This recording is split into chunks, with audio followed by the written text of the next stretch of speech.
هو الملايكة اللي ربنا بعتهم يحرسونا بيمشوا لما نغلط؟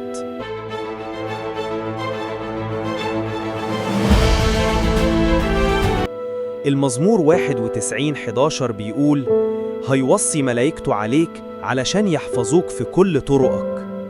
طب لو الطرق دي بقت فيها خطية، الكتاب مش بيقول إنهم بيهربوا، بس بيدينا لمحة تقلق شوية. في صموئيل الأول 16:14 روح ربنا ساب شاول، وكان تحذير إن حضور ربنا مش بيستمر في مكان مش بيرحب بيه.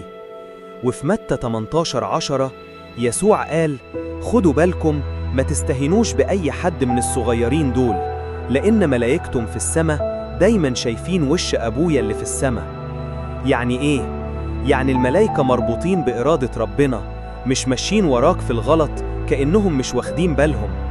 فلما تمشي في سكة الخطية ممكن ما يمشوش ويسيبوك، بس ممكن يوقفوا حركاتهم ويستنوك، يكونوا حزانة بس واقفين مستنيين ترجع، لأن دورهم مش بس يحافظوا على جسمك، لكن كمان يحموا روحك في طريقك للخلاص. ولما تتوب وترجع لربنا، الكتاب بيقول إن في فرح كبير وسط ملايكة ربنا لما خاطي واحد بس يتوب.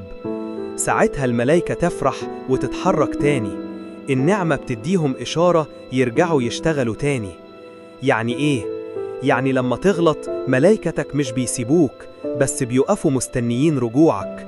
ولو مؤمن إن رحمة ربنا لسه بتحوطك، اكتب آمين وقولها بإيمان: شكرا ليك يا يسوع.